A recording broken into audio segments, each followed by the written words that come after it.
Et on est de retour à la faculté de médecine, Université Paris-Cité, avec nos deux invités. Lydia Adjara, bonsoir. Bonsoir. Vous avez été raélienne pendant plus de 20 ans et vous êtes aujourd'hui en procès avec votre ancienne communauté qui est souvent qualifiée de mouvement sectaire. Et à vos côtés, Pascale Duval, bonsoir. Bonsoir. Vous êtes directrice de l'UNADFI, une association qui vient en aide aux victimes sous emprise et à leurs familles.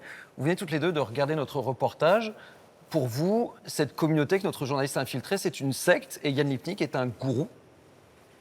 Effectivement, on peut le qualifier de la sorte. Et malheureusement, Yann Lipnik est un individu parmi 1000, 2000, 3000 autres qui œuvrent un peu de la même manière. Vous, de ce que vous avez vu dans notre reportage de ce soir, vous estimez qu'Yann Lipnik est un gourou? Vous le qualifiez comme tel? Je le qualifie comme gourou, effectivement. Mais complètement. Il a une emprise sur des gens qui ne sont plus capables de réfléchir par eux-mêmes, qui ne sont plus capables de réfléchir autrement que par le dogme de cette personne. Donc oui, c'est un gourou. Vous le connaissiez? Vous aviez déjà eu des retours de ces communautés? Je pense que nos premiers signalements, ça a été dans les années 2010.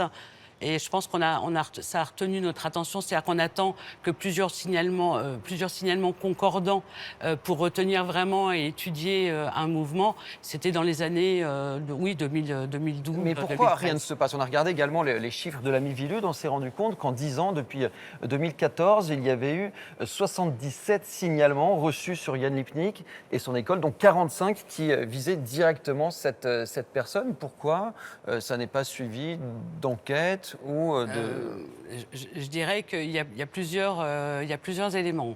Le premier, c'est que les gens n'ont pas toujours envie de porter plainte. Quand elles ont envie de le faire, parfois, elles n'ont pas toutes les preuves nécessaires. Elles n'ont pas cumulé toutes les preuves nécessaires. Or, on le sait très bien que plusieurs individus, plusieurs mouvements sectaires sont extrêmement dangereux et n'ont toujours pas été condamnés. il vous inquiète, vous, Yann Lipnik? Bien sûr, depuis 2012, depuis 2013, il était temps qu'on s'intéresse à lui. En tout cas, on lui a proposé à Yann Lipnik de venir dans les fauteuils rouges. Il ne l'a pas souhaité. On lui a dit que vous étiez finalement nos invités et lui se défend tout à fait d'être à la tête d'un mouvement sectaire. On l'a eu au téléphone juste avant l'entretien. Écoutez. Quand il vous qualifie de gourou, comment vous répondez, vous, à ça? Je ne réponds pas parce que ça, c'est des questions, vous savez, ça veut rien dire. Vous savez, moi, tout ce qu'on dit sur moi, je n'ai rien à foutre. Je ne les connais pas, je ne sais pas ce qu'ils vont dire et ça ne m'intéresse pas. Il n'a pas l'air très inquiet. Non, et c'est comme... Moi, je vais juste rebondir là-dessus, c'est comme Raël. Raël, nous, il nous disait, tant qu'on parle de moi, que ce soit en bien ou en mal, on parle de moi. Et j'ai On lui fait de la pub alors ce soir, vous pensez? Exactement. C'est ça. Mais c'est ça. C'est ça. Et juste, je termine. Il y a quelque chose aussi qui est compliqué, c'est les réseaux sociaux. Dans le sens où, et ce n'est absolument pas contre vous, madame, on voit beaucoup plus les Raéliens sur les réseaux sociaux que l'UNADFI, par exemple. C'est une Qui est votre réalité. association. Et l'UNADFI qui n'a pas les moyens qu'ont les mouvements sectaires, c'est évident. On n'a pas des gens qui passent leur temps sur les réseaux sociaux, parce qu'on passe notre temps, nous, justement, à étudier les mouvements pour savoir comment ça se passe à l'intérieur et d'où vient le danger. Juste pour rebondir, vous parliez de moyens. On est en France, ou en tout cas en Europe, l'un des pays qui avons le plus de vous avez le plus de subventions au niveau des associations. C'est à peu près 1 million d'euros par an de l'État d'associations. Ce Plus qui ne exactement. paraît pas énorme. Ce qui ne paraît pas énorme, mais c'est le plus gros d'Europe, plus les subventions régionales. Et on est pourtant le pays qui a le moins de résultats. Alors effectivement, vous avez moins de moyens. Les réseaux sociaux, c'est gratuit. Donc je veux dire, moi, je poste plein de choses sur les réseaux sociaux et je trouve hallucinant que des jeunes de 20 ans m'écrivent en me disant « Madame Adjara, j'ai essayé de contacter l'UNADFI ou d'autres associations, donc je vais parler avec vous. Sans retour, j'en suis la preuve vivante. Ça fait 6 ans. C'est pas que les réseaux sociaux, quoi, je veux dire. Mais malheureusement, aujourd'hui, c'est hyper important. Ça fait partie de la vie des gens. En tout cas, aujourd'hui, les réseaux il y a une sociaux. explosion des signalements pour des présumés dérives sectaires. Encore ces chiffres de la Miviludes, on voit qu'en 2015, il y en avait 2160. On est monté à 4571 en 2024. Ça a plus que doublé. Alors, ça veut dire quoi? Qu'on les repère plus facilement? C'est là que le travail quand même de l'État et de nos associations est quand même utile parce qu'effectivement, on repère davantage. Il faut savoir que même pour la Miviludes, nos appels, c'est 75% des proches et non pas des adeptes, puisque par définition, sous emprise, ils ne cherchent pas de l'aide, en tout cas pas auprès des associations. Et c'est la douleur des proches qu'il faut gérer aussi. Hein.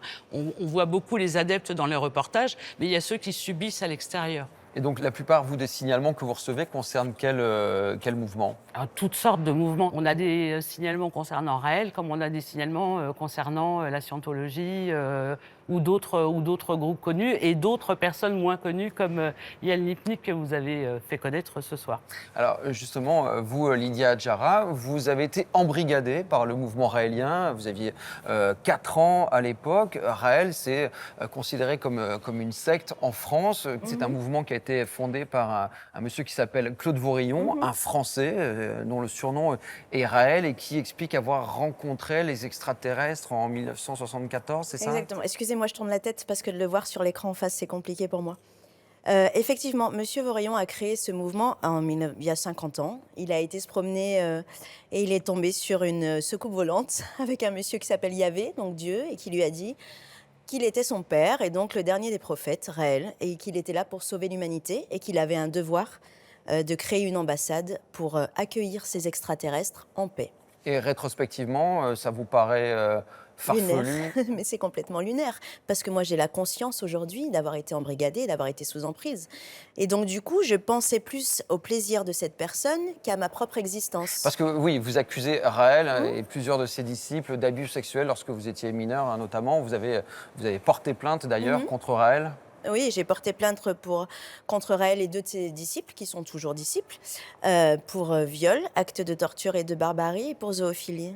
Et donc je pense qu'il y a un moment où quand on ne réfléchit plus par soi-même et que tout est conditionné dans notre vie par un être humain, il y a un problème. Parce que ça se passait comment? En gros, les disciples de sexe féminin, notamment les jeunes femmes, étaient à la disposition du grand chef de Raël? Alors, il faut savoir que dans le mouvement raélien, c'est très structuré. Donc, il y a 2 structures, une ouverte aux hommes et aux femmes et une structure ouverte aux femmes, qu'on appelle l'ordre des anges. Et en fonction de votre implication, en fonction de votre critères physiques et en fonction de ce que vous pouvez apporter concrètement à Raël, vous évoluez en grade. Et moi, dans cet ordre-là, je n'avais le droit d'avoir des rapports intimes qu'avec lui et les extraterrestres quand ils viendront sur Terre. Et j'étais préparée et conditionnée à les accueillir en m'occupant de lui au quotidien, en lui mettant ses chaussettes, en faisant son intendance, en lui faisant à manger et en lui donnant mon corps, en fait. C'est-à-dire? Il avait le pouvoir sur moi de jouir de mon corps quand il le voulait et comme il le voulait. Et je n'avais pas le droit de divulguer ce qu'il y avait dans l'intimité. Ça restait juste entre lui et moi. Alors, on l'a dit, hein, vous avez porté plainte contre Raël. Lui-même, Claude Vaurillon, a porté plainte contre vous pour diffamation. Oui. Il a dit que vous étiez notre invité et son avocat dément toutes ces accusations. Écoutez-le. On peut dire tout ce qu'on veut de Claude Vaurillon et de Raël, mais en tout cas, ce qu'elle a dit est absolument faux. Ouais, il conteste tout et plus généralement, il conteste même le fait que Raël soit une secte. Écoutez. Pour certains, ils le disent, mais pour un bon nombre d'États, ils le reconnaissent comme religion. Ils reconnaissent son idéologie, ou plutôt ce qu'il a pu présenter comme une religion. Il y a des croyances surnaturelles aussi dans d'autres religions, dans la religion catholique, il y a des anges, tout n'est pas forcément rationnel. Qu'est-ce qui différencie une secte d'une religion? Ben justement, c'est pas la croyance n'a aucune importance, donc sa nature non plus. On peut croire On au peut dragon. croire à chacun peut croire exactement à ce qu'il veut, c'est notre constitution qui le dit et c'est ainsi. Par contre, à partir du moment où la radicalisation à ces croyances amène à des conséquences graves pour les personnes, là, il y a un problème. Hein. Et donc, c'est le cas chez Raël par rapport notamment aux enfants. Vous avez souvent des remontées, vous, d'abus sexuels dans des communautés sectaires ou parasectaires, ou chez Raël, par exemple? Malheureusement, oui. Les adeptes, comme certains disent, acceptent l'inacceptable par un système de sacralisation de la violence. C'est-à-dire qu'on va rendre sacré le viol, on va rendre sacré la violence physique, psychologique. On va lui donner un caractère sacré pour la faire accepter par la victime elle-même, mais par le groupe aussi. C'est-à-dire que ça veut dire que la violence, ça va devenir nécessaire pour le groupe, pour la survie du groupe. Et le fait qu'il ait porté plainte contre vous, je crois d'ailleurs qu'il y a quelques jours, vous avez comparu pour des faits de diffamation. C'est quoi? C'est une procédure bâillon d'après vous? C'est pour vous faire taire? complètement une procédure bâillon. C'est pour essayer de me taire parce que ça coûte énormément d'argent. Moi, ça me coûte énormément d'argent. C'est une réalité. Ça fait des mois et des mois que j'y pense tous les jours au quotidien et que ça m'empêche de dormir.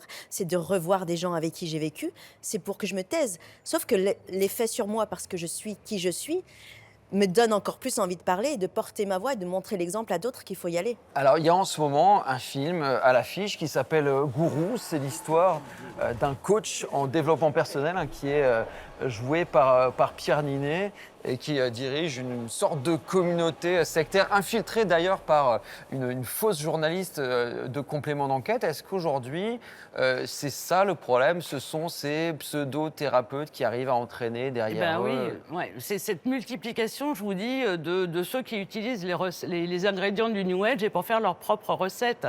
Il y en a un nombre infini parce Le que New ça Age, donc c'est fonctionne. une spiritualité. Alors, c'est comme un panier d'ingrédients avec des énergies, de la réincarnation, des extraterrestres. Il y a toutes sortes de croyances à l'intérieur de ce panier. Et donc, aujourd'hui, tout le monde se sert dans ce panier. Et en quoi c'est un fait sa problème? petite recette. Si des gens veulent aller voir des thérapeutes et se soigner en faisant des câlins à des arbres, est-ce que c'est forcément un problème? C'est le passage à l'acte et les actes illégaux qui posent problème. Si ça fait du bien à quelqu'un de faire un câlin à un arbre, il peut le faire, mais il faut qu'il sache que peut-être que derrière ce câlin à un arbre, on va lui proposer d'autres choses bien moins acceptables. Mais vous pensez que la majorité de ces pseudothérapeutes sont finalement des Non, gourous? ils ont les ingrédients pour. Voilà, c'est ça qu'il faut retenir. Ils ont les ingrédients pour devenir des gourous. Une personne devient gourou parce qu'il a des adeptes qui l'admirent. C'est parce qu'il a un charisme qui est reconnu par ses adeptes. Après, il y a des signaux d'alarme. Qu'on se mette bien d'accord. Si on vous invite à embrasser un arbre et qu'on vous dit rentre chez vous, tout va bien, ok. Du moment qu'on va vous commencer à vous dire ça va me coûter de l'argent, on va vous demander de l'argent, ou on va commencer à vous dire tu sais, nous, ce qu'on pense, c'est mieux que les autres. Il y a des signaux d'alerte. Donc il faut être attentif et toujours réfléchir par soi-même, tout le temps. C'est peut-être d'ailleurs même un des problèmes concernant Yann Lipnik, qu'on a beaucoup traité ce soir. Je vous propose de regarder de nouveau la manière dont il conseille à notre journaliste de se soigner lorsqu'elle lui explique qu'elle a un cancer du sein. J'active mon cœur de rubis. J'active mon cœur de rubis. Hop, voilà, ça s'active. Donc là, tu n'as plus aucune raison d'avoir le cancer. Donc je vais guérir là. Ben là, normalement, oui, tu devrais guérir. Prends peut-être quand même les médicaments que tu dois prendre, mais tu n'as pas besoin, je pense, de faire de chimio ou de trucs comme ça. Ça me révolte, je trouve ça dramatique d'entendre ça. Et je sais pas, moi, j'aimerais que quelqu'un aille le chercher, lui mettre les menottes. C'est dangereux, en fait, c'est dangereux. Ça me rend folle, pardon. C'est illégal, là, ce que vous entendez ce soir? Mais à partir du moment où il le fait jamais vraiment directement, mais on le sait que ça se passe. C'est-à-dire qu'il va dire à une personne, non pas ne va pas te soigner, mais les traitements que tu prends est peut-être mauvais pour toi. Et comme En l'occurrence, là, il dit ne fais pas ta chimio. Il ne faut pas se leurrer. Hein. Pourquoi ils sont contre la médecine conventionnelle? C'est parce qu'ils ont quelque chose d'autre à vendre. C'est exactement comme la scientologie qui va fustiger les hôpitaux psychiatriques parce qu'il a une méthode de développement personnel à vendre. Il y a aussi cet aspect-là dans les mouvements sectaires. Et en tout cas, aujourd'hui, il y a un cadre beaucoup plus clair pour ce genre de situation puisque en 2024 a été votée une nouvelle loi anti-secte qui crée 2 nouveaux délits. Tout d'abord, un délit qui punit les situations d'emprise psychologique et également le délit d'incitation à abandonner les soins médicaux nécessaires. Ça va dans le bon sens pour vous? Oui, alors cet alinéa 4, celui qui a trait au délit d'incitation à abandonner les soins, on l'attendait avec beaucoup d'impatience. Et il a eu beaucoup de mal à passer. Il y a eu de alors, longs puisqu'on débats parlait des à procédures l'Assemblée. Bayon, effectivement, les députés ont reçu un nombre mais infini de messages, un lobby, si vous voulez, pro-pratique de soins non conventionnels, qui prouve à quel point le sujet de la santé est vraiment extrêmement prégnant. Mais parce que les soins non conventionnels ne sont pas forcément dangereux, encore une fois. Alors non, ils ne sont pas dangereux en eux-mêmes. Le yoga ou je ne sais quoi, c'est pas dangereux en soi.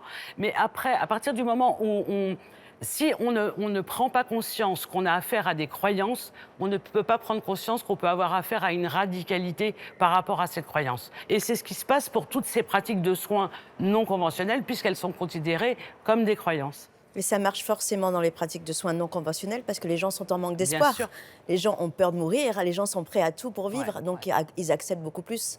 Donc c'est une niche, quoi. Lydia Djara, pour vous, cette loi anti-secte de 2024, elle va assez loin? Pas du tout.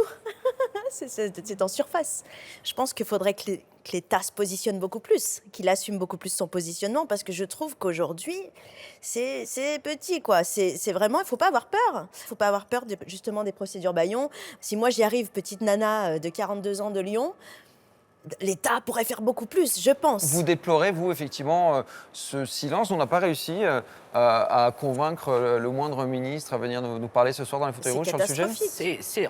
On peut déplorer effectivement une forme de frilosité, mais encore une fois, l'État lui-même travaille depuis 40 ans sur le sujet et il sait très bien que la chose est très sensible, que la loi, malheureusement, elle n'avance pas assez vite, mais la loi, en général, ça n'avance pas vite, quel que soit le domaine, et qu'il faut laisser le temps à la société. Effectivement, il n'y a pas d'encadrement pour les coachs parce que les coachs sont nés il n'y a pas si longtemps que ça. Donc il faut le temps que la société se rende compte qu'il peut y avoir des dérives sectaires dans le milieu du coaching. Et on a toujours un peu un train de retard, quoi. Les coachs. Les mouvements sectaires avancent plus vite que la loi, c'est ça? C'est le cas dans Il y a tous même les plus qu'un train de domaines. retard. C'est le cas dans tous les domaines. À part que là, effectivement, il peut y avoir des victimes. Mais c'est ça, mais dans tous les domaines, et grave. madame a raison. Sauf que ça peut avoir des conséquences qui sont catastrophiques. Eh bien, merci beaucoup à toutes les deux d'avoir Merci accepté à notre vous. invitation. Merci beaucoup. Merci.